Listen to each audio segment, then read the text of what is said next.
So it's really not that hard to keep your home clean, even if you have pets or kids. Basically, all you have to do is clean 24/7 and devote your entire life to it being clean. And you just have to be in a constant state of cleaning, and that's literally it, and then it'll be clean.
2 years ago, my parents bought a powder coating business, and the thing with powder is it gets freaking everywhere.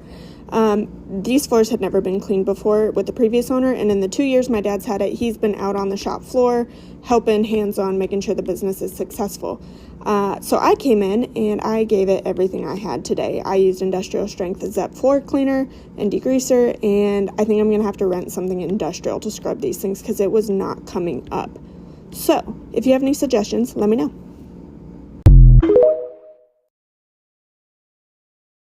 You always let your emotions get in the way. That's the problem with you, Lorelai. You don't think. Mom, please. He's just a man, Lorelai. No, he's not. Oh, so what are you telling me?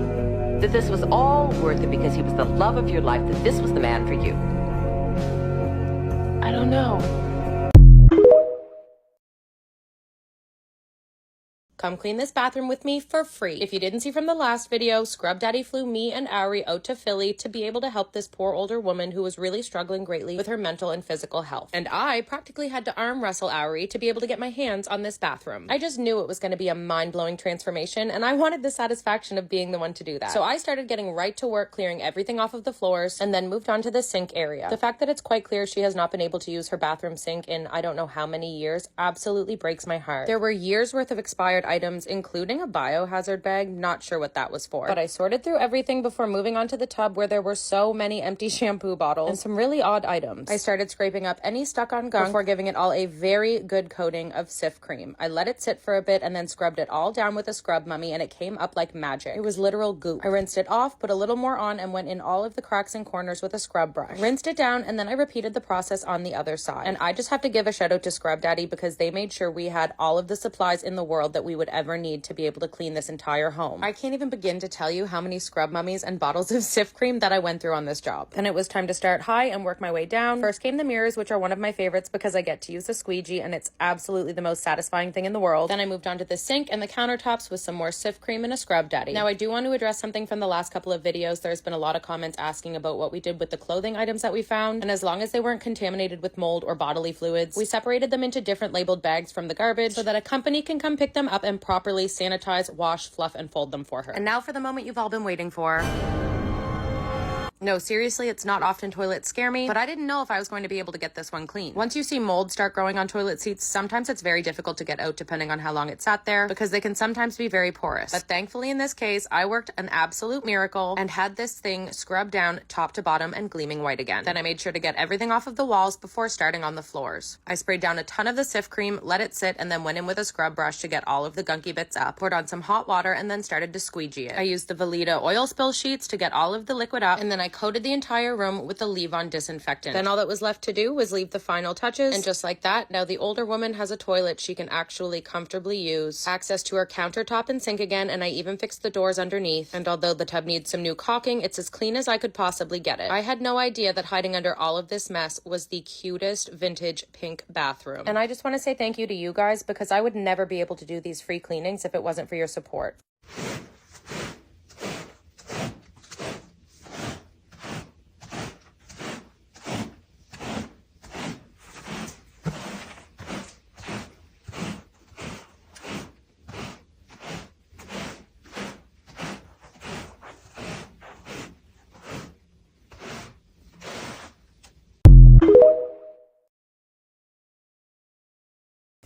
So I just want to say thank you to all the people who liked and watched my 3-point-something million view video. As you could tell, the room did not stay clean. If you're a mom, you already know. Girls, boys, whoever, kids are not very clean. And that's okay, they're kids. It's all a learning process.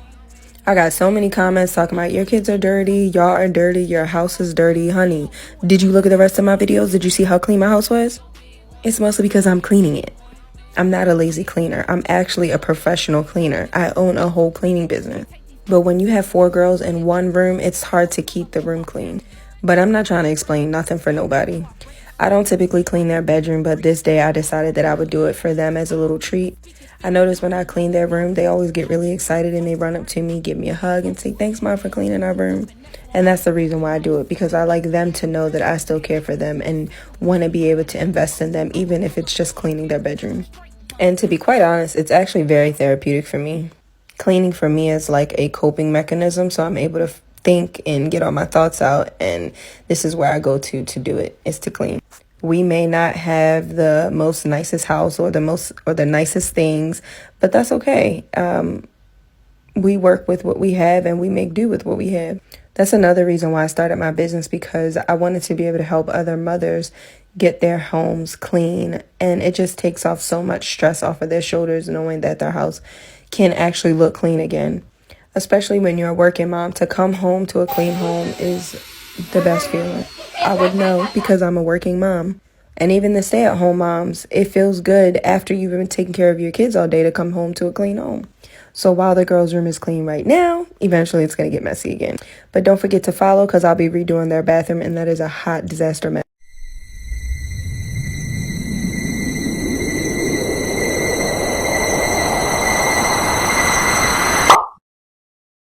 Would you do this job for $100 a day?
Come on, gal, we're talking about them 17 diapers. If you don't know what 17 diapers is, after this video, I want you to go type it in the search bar, and you can go down the rabbit hole. So, with that being said, I would never have 17 diapers laying around my house. But guess what? Everyone is not me. Just like everyone is not you. We, as women and mothers, cannot and should not be judging other mothers for how they cope with becoming a mother. I don't know about the rest of you, but becoming a mother was the hardest thing that I ever did. And I chose to cope by excessively cleaning my house. That's why I preach to you guys now that you don't have to do everything, but you just have to do something. This type of mindset helps prevent you from doing too much excessive cleaning, but also just rotting away and letting 17 diapers pile up. If your one task that you did that day was picking up your diapers, well, guess what? You cleaned your house and you did something. I think it was extremely bold of her to share that with us. Just because that's not the trench that I'm in doesn't mean that it's not the same trench that someone else is in. We are all in the trenches, y'all. I came to TikTok to find my community and my people, and maybe that lady was just trying to find her people. But that's my 2 cents on the 17 diapers. In other news, Adam Sandler Mom Talk is in full swing. In Adam Sandler Mom Talk, everyone is welcome. No need for matching outfits. You just come as you are, gal. Sweatpants, hair tie, chilling with no makeup on. I mean, that's when you're the prettiest, and I hope that you don't take it wrong. Oh, and please don't come to my house unless you're bringing some Wingstop and a stack of movies, fully prepared to make 0 TikToks. And welcome to Adam Sandler Mom Talk. As always, if you like the vibes, share this out. And if you're new here and you like the vibes, well, go ahead and give us a like and a follow, because we're trying to make it to 20K. Bye, gal.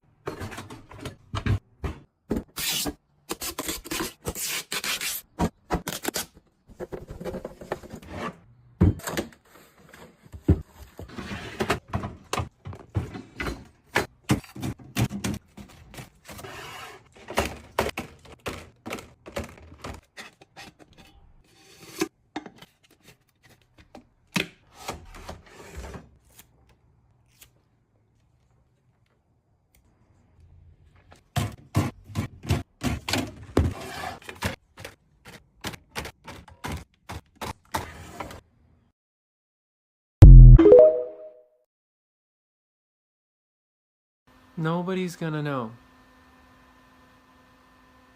Nobody's gonna know. They're gonna know. How would they know?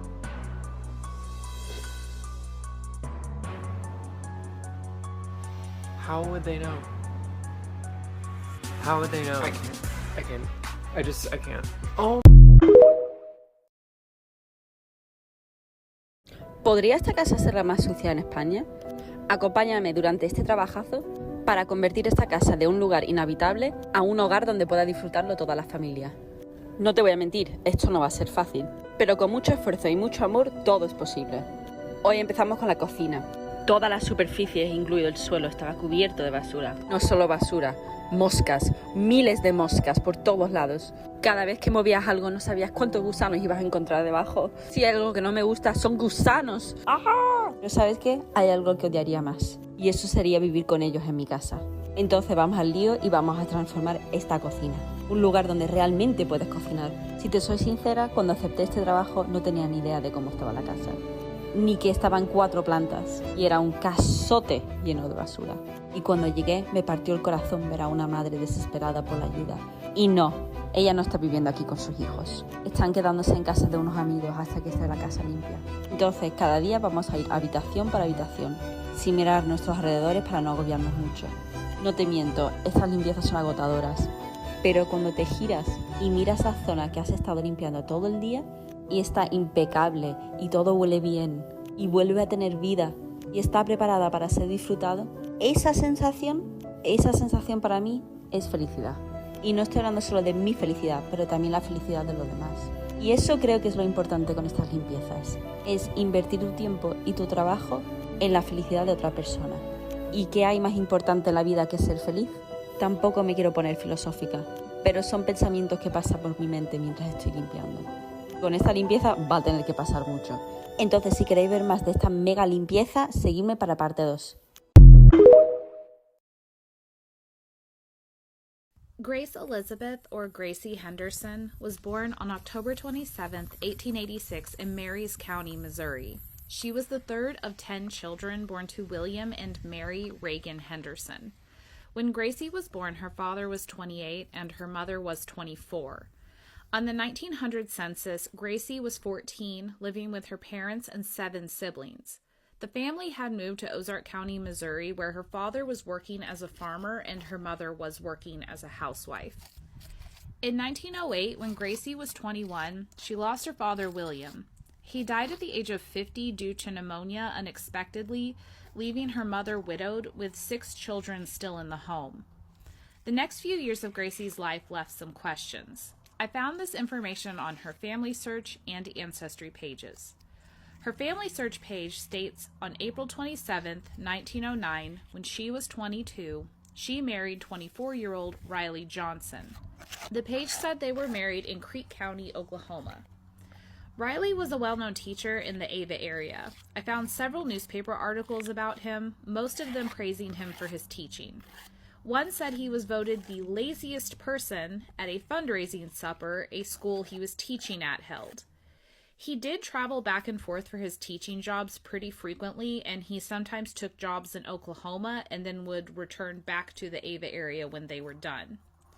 1 year after their marriage, on September 23, 1910, Gracie gave birth to a daughter named Hilda, or Ruth, Johnson.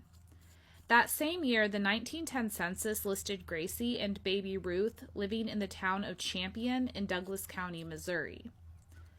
They were living with Gracie's older sister, Bertha Cheney, and her family. I then found Riley Johnson on the same 1910 census living in Denver, Colorado. He is living as a lodger, meaning he is paying to live in a house with people he has no relation to, so a boarding house. He states he is doing track work for the Tramway Company, which is a railroad company.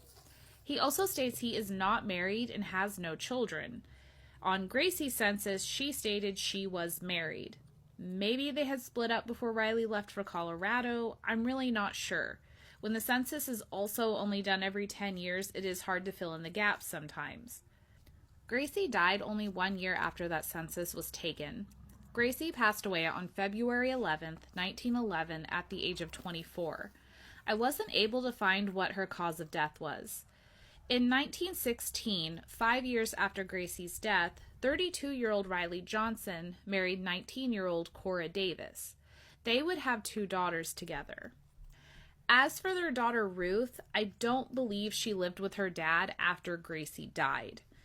9 years after Gracie died, I found Ruth in the 1920 census. She was 10 years old and living in Fairview, Idaho with her grandma, Mary Henderson James, Gracie's mom. Mary Henderson had remarried to a man named Charlie James after her husband William died and had moved to Idaho with him. In the same 1920 census, her father Riley was living in Okmulgee, Oklahoma, working as a teacher. He was living with his wife Cora and their new baby. In the 1930 census, Ruth was 20 and living in Furnace County, Nebraska. In this census, she is living with her aunt and uncle, Edgar and Minnie Henderson Curry. Minnie was Gracie's younger sister. The same 1920 census showed her father had moved his family of 4 to Springfield, Missouri. He continued to teach and stay in Springfield the rest of his life. Riley died in 1962 at the age of 77 due to stomach cancer. He is buried in East Lawn Cemetery in Springfield, Missouri with Cora. In 1933, when Ruth was 23, she married Fred Evans. They would have 2 children together. On her marriage license, she listed her parents were Grace Henderson and Riley Johnson. Ruth passed away in 1996 at the age of 85 and is buried in Arapahoe Cemetery in Nebraska with Fred. Gracie is buried at Henderson Cemetery in Douglas County, Missouri. Her grave is on land that was once owned and farmed by her father, William Henderson. Her brother Robert deeded the cemetery land to the county several years after her and William were buried there, and it was then named Henderson Cemetery. Gracie is buried next to her parents, William and Mary. William is in between them, and they all three have similar headstone designs. I also cleaned William and Mary's graves. If you're interested in their story, I put a link in the description below. When I began my research on Gracie, I also found out that she didn't have a memorial page on Find a Grave. I went ahead and created her memorial page, entered her information, and I uploaded her cleaned headstone photo. I also requested that her page be linked with her parents, husband, and daughter Ruth, so hopefully the managers of those memorials will approve it. Here are the before and after pictures of her stone. I took the after shot 3 months after the first cleaning. It was really dirty when I cleaned it. I know there's still quite a bit of staining to it, but it was just straight covered in black the first time I saw it. So I was impressed how different it looked. Again, I'll just let the D2 keep working and I'll recheck it at a later time.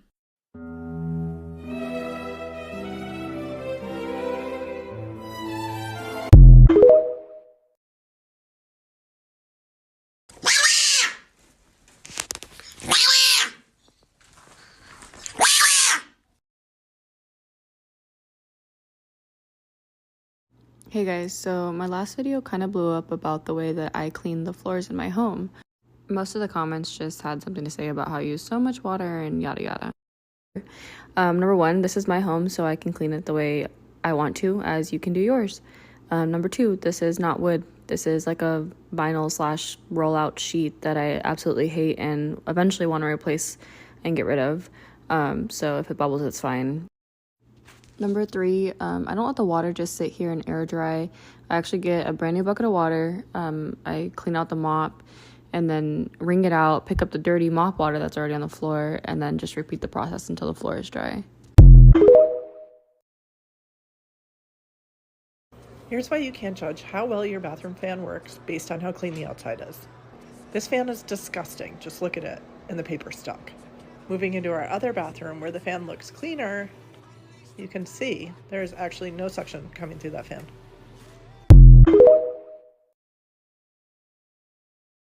Come with me to do 4 hours worth of cleaning. Since I was on a little bit of a time crunch today, I didn't expect to completely get through the 4 rooms that I did, but somehow it happened.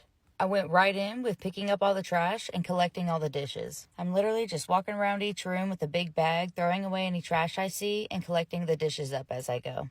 Now, of course, I'm going to go back and scrape the food off of these dishes, but for right now, I'm just worrying about getting it all together and getting it out of my way. Big cleans like this can be overwhelming, even for me, and it really helps to get the trash and dishes out of the way first. And with respect to this client, she's a stay-at-home mom to a child with high needs, and she finds herself doing a lot of solo parenting. So as you can see, things have really gotten behind. And when I post big cleans like this, sometimes people say that it'll just look like this again in a week. And while sometimes that might be true, it's not up to me. And I'm just happy it'll at least be clean for a couple days. And I accidentally got some soap in between that glass and couldn't get it out. Whoopsie. And even though there is this little stain on the counter, it cleaned up so good. And I'm gonna come back to mop. Right now I'm sweeping the dining room, kitchen, and living room. And then I move to the bathroom, picking up all the big stuff from the floor and going right into the tub. Don't go at me for cleaning this little seat thing. I couldn't figure out how to get it off. And I figured, it's here. It's getting cleaned. And I'm using cleaner, so it's not gross, right?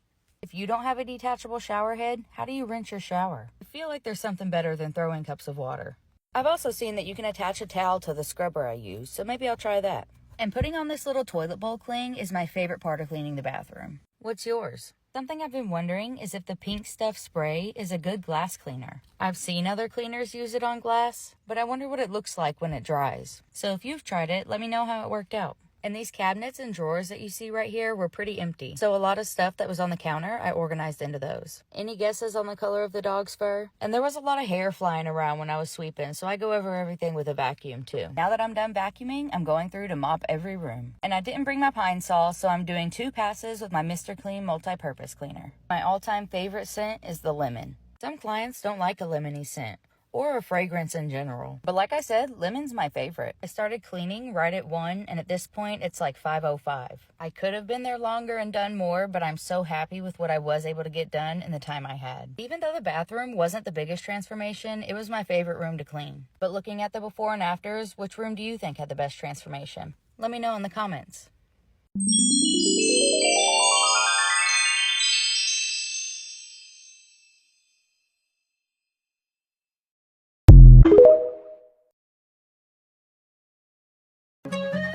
So if I'm honest, I think I'm beginning to question how much I want this. Oh. Come get this laundry room together with me. I was not prepared for this laundry room when I showed up today, but it was by far the most satisfying room of the house. The client was okay with tossing this sheet, so I kind of used it to collect everything up. And then I didn't want to use a broom or dustpan, so I had to be really careful collecting all this stuff into the trash. Went through with my scraper, scraped up all those big parts. Then I went through on just this area with the Scrub Mommy and some Mr. Clean, and going over it with a paper towel just to get up that excess water.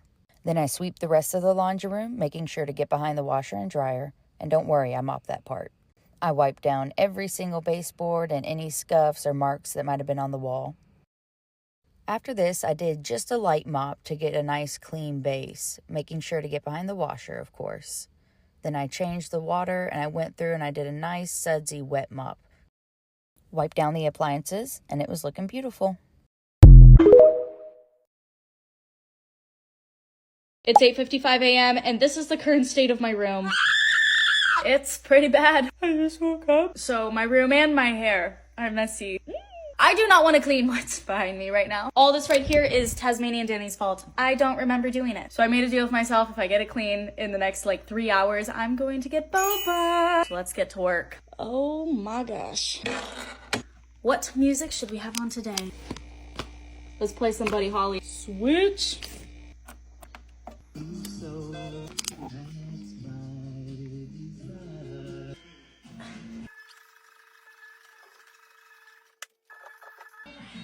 I bought this 6 months ago and it's for my little cousin for Christmas.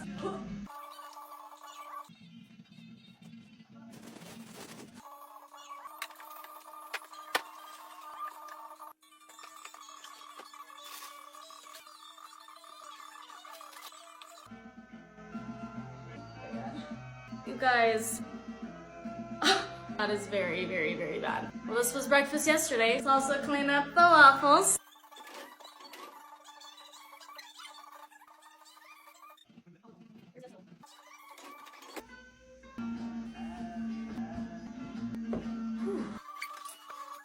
These are blankets that I gotta wash, so let's put them in the laundry.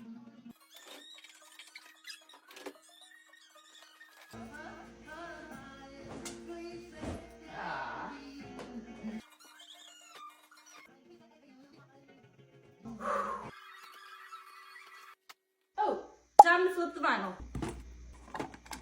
He's been working on the midnight shift. Don't judge me for this drawer.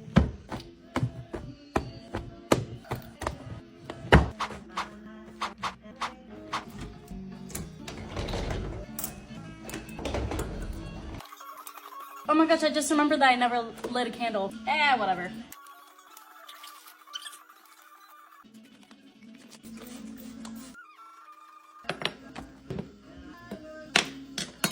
I don't know how my side table got this bad. Oh, let's clean it. I keep all of my receipts for tax reasons, but I should probably figure out a better system than just throwing them here. Where the heck did this come from?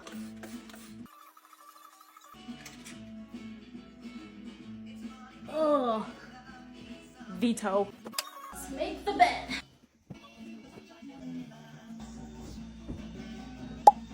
Last but not least, everybody's favorite part.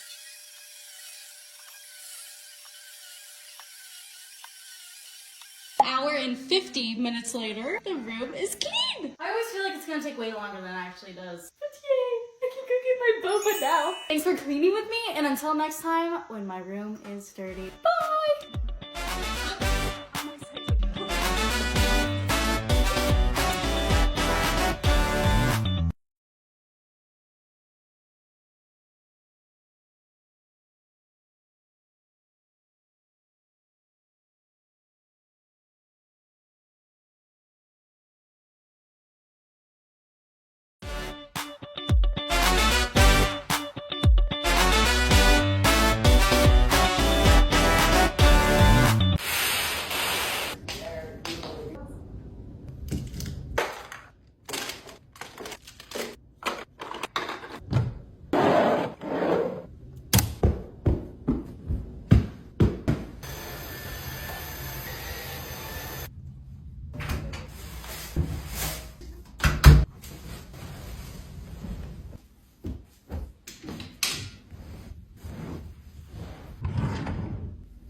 When my husband said he was cooking spaghetti, I could have never imagined that I would be coming home to clean all of this up after work. It was technically both of our faults. I say that because my husband left the handle of the pan sticking out from the stovetop, and then when I walked in from work, the sleeve of my scrub top caught the handle and it went toppling over, and this is what happened. This was the absolute last thing I wanted to do after getting off of my shift as a nurse. But we have light colored walls and we have white carpets, so I had to get this up immediately so that it wouldn't stain both the walls and the carpet. And surprisingly, I was able to get it off the walls completely. I just used a little bit of Dawn dish soap. I also used that to mop the floors right before the stairs. But unfortunately, the carpets are a different story. I vacuumed and my husband picked up all of the little meat pieces that we could find, and I also wiped the remaining pieces off of the walls. I know that red sauce is really hard to get up out of floors, especially white carpet. I figured that since I was cleaning this up as soon as it happened, that I was going to be able to get more up than I was able to. Unfortunately, this red sauce really did stain these white carpets. I definitely would love your suggestions down in the comments. But here's the before and then here's the after. Well, I've been depressed, obviously. I might have to be facing my biggest fear, and that's going to prison. My plan was to initially turn myself in, but I really don't know about that. They might have to just catch me when they can. My ex-husband told me he was going to drop the charges if I let him cut my hair into whatever style he wanted to. Well, guess what? That was a whole lie. He just did that to, I don't know.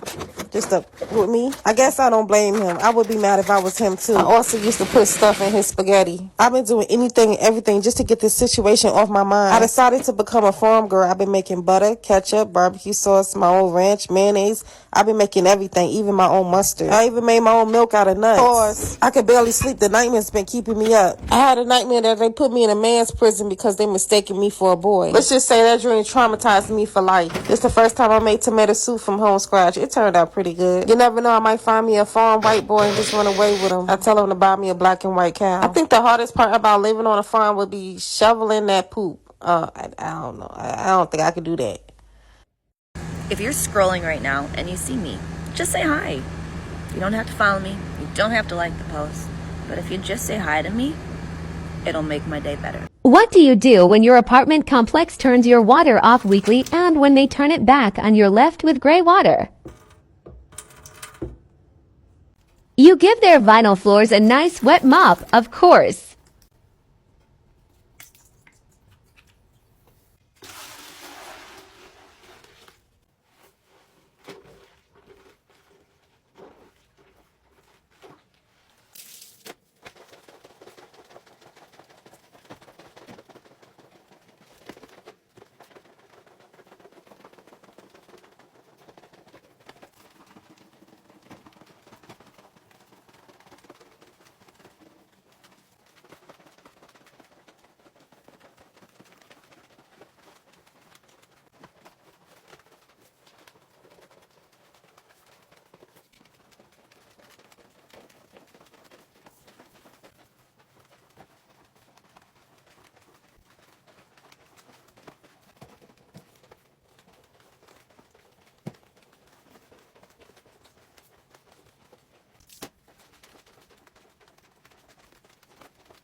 Gotta hide before they don't say it. They need a body to fresh out the cage. Instead of saying the minimum wage, they trying to keep up, so they stuck in your face. They do what I said.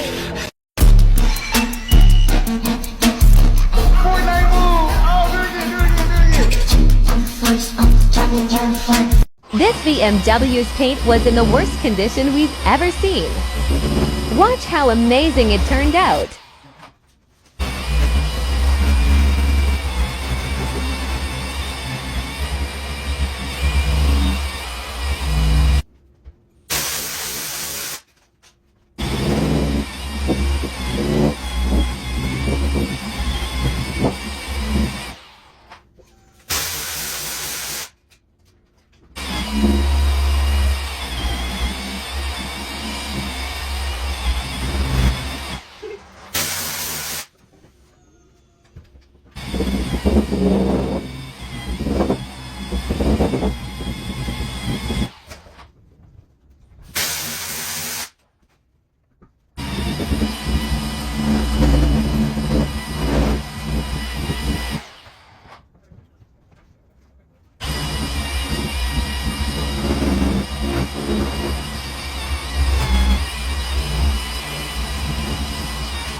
Welcome to the day in the life of a millennial who quit her job for her mental health with no backup plan. We'll work out the kinks of the title later. Okay, but I heard TikTok wants us to start talking on here, so here I am. Anyway, what does one do when they quit their job, you might ask? Well, number one on the list for me is clean. And this is a safe place, right? Because I let my home go to shit, and I know it, so I don't need your judgment, thanks. But being that the sole purpose of me quitting my job was to focus on my mental health, it would be remiss of me to try and do that in clutter. So here I am.